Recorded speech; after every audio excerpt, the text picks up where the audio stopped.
most of the things that I try to get these young people to respect, I always think about the future. I'm Alaskan Chef Rob Kineen, and this is Traditional Foods Contemporary Chef. We're on the Tanana River, just a short 4 miles out of Fairbanks, in the interior of Alaska. Athabascan Elder Howard Luke has been kind enough to invite us to his fish camp to impart his stories and wisdom. You're in for a treat. Are you ready?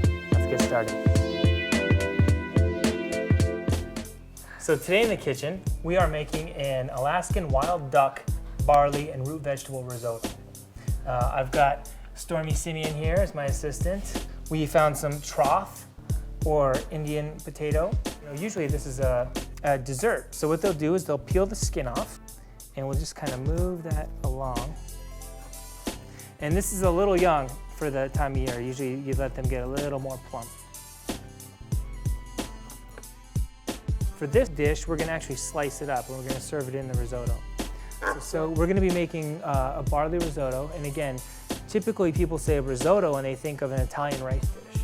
And risotto is actually referring to the fact that you're stirring it, a stirring method. For this particular application, we're using grain. You can use arborio rice. You could actually even uniformly cut potatoes and actually make the dish. We've got a wonderful duck. We took off the bone and we seared and braised it with the bone, and made a wonderful hearty duck stock. Now the next step is basically to start the risotto. I'm going to start with just a little bit of vegetable oil, and we're going to get the onions. Now we're not really looking for a lot of color on these. We want them to sweat or be translucent. Carrots.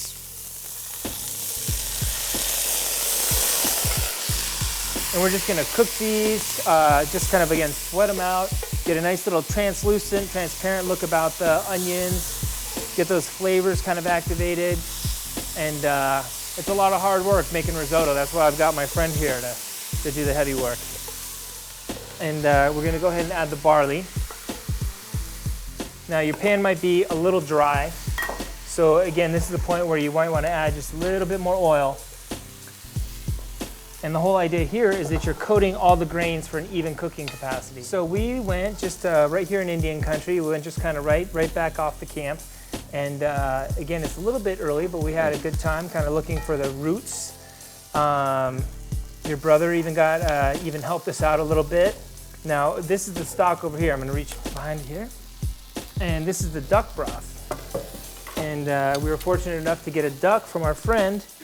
So I took all the meat off the bone, and took the meat, cut it into smaller pieces, and seared it, braised it, kind of made a quick broth. But this is the carcass, so I kept it in there just for a little bit of flavor. We've got everything kind of stirring. We've got a good little color on our onions and carrots. And now we're just going to go ahead and start with a first part of our broth.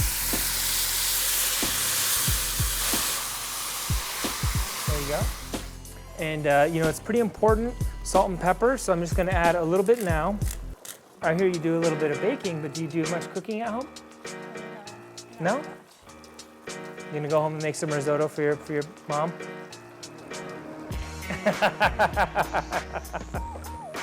That'll be our little secret, okay? I added the onions and carrots in, aromatics in first. The squash and the trough are gonna be added in after I add the second round, and that's just because they're a little more tender. It's gonna take a little less cooking time. How's that arm doing? Good.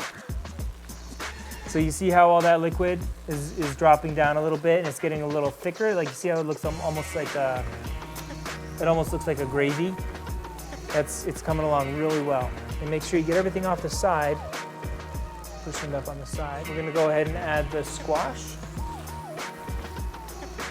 and the trough. It's a good hearty dish. I love risottos in the wintertime. Fall time like this, where you get those cool nights, a little cold, this is gonna keep you warm and healthy. So, second round of duck broth.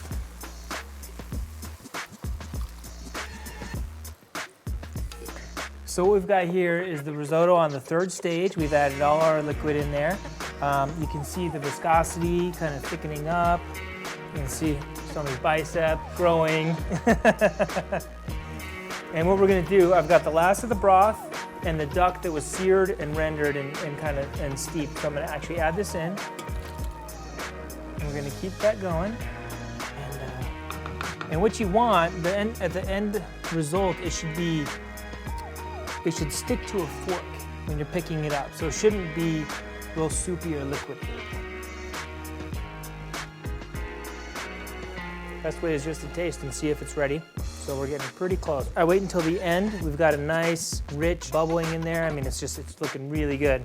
So I'm gonna add this kale. So this stuff is pretty good because it'll wilt down. It doesn't need a lot of cooking time like a chard or a mustard green.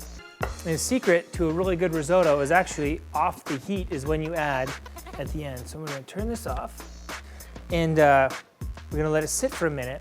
And that's when typically people will finish risottos with like cream and cheese and butter. We're using a little bit of margarine and it's just gonna add a little round texture to it, but it's gonna be nice and light as well. And the best part is to actually add it off the heat. So you add it off the heat and it actually emulsifies into the dish. So we've got our barley risotto here. We've got wild duck broth and duck meat in there. We've got all our fall time vegetables from the market, and then the special guest, the troth or Indian potato. That's nice and fresh. So we're gonna go ahead and plate this up and give it a taste, okay?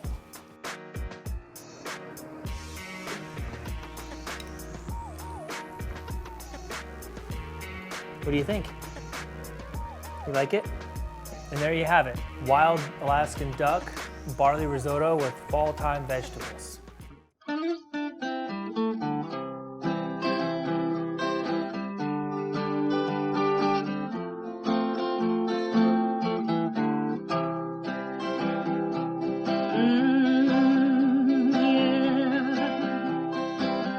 There's a store outside your door, food outside your door, healthy food on land and sea, nutrition for the family, yeah, hey, store outside your door. Seasonal harvest, wild and free, passed down to you and me. Yeah.